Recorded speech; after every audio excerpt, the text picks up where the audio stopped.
তরিকত হাসিল করা যাবে না। যারা বলে এই নিসবত হচ্ছে বায়াত, বায়াত অবশ্যই নিতে হবে। আল্লাহ রাব্বুল আলামিন আল্লাহ রাসূলের বায়াতকেও সমর্থন করেছেন। সুবহানাল্লাহ বলেন, ইন্নাল্লাযীনা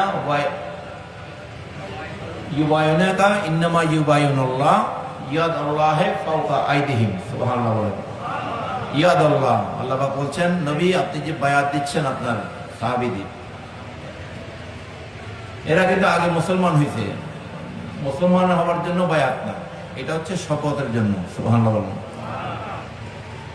এই যে বায়াত দিচ্ছেন আপনি, এটা জিহাদের বায়াত হইতে পারে, আপনাকে তরিকতের বায়াত হইতে পারে, আপনি এইভাবে চলবেন, এইভাবে চলবেন, এইভাবে যাবেন, এইভাবে চলবেন না, এইভাবে থাকবেন না, এটা হচ্ছে কি বায়াত, হচ্ছে শপথ। সুবহানাল্লাহ, ইয়াদুল্লাহ ফাওকা আইদিহিম, নবী আপনার হাতের উপরে আমি আল্লাহর কুদরতি হাত আছে। সুবহানাল্লাহ, প্রত্যেক খলিফাতুল মুসলিমিন, খলিফাতুর রাসূলদের হাতে বায়াত হইতেছে, সমস্ত শেখদের হাতে প্রত্যেকে বায়াত হইতেছে। সুবহানাল্লাহ বলেন, কারণ এই বায়াত নিসবত ছাড়া এই তাসাউফ তরিকত হাসিল করা যাবে না। যারা বলে যে আমরা তাসাউফের সাধনা করি, আমরা তরিকা মানি, কিন্তু বায়াত নেই, বোঝা যাবে তারা কি, তারা গোমরাহ।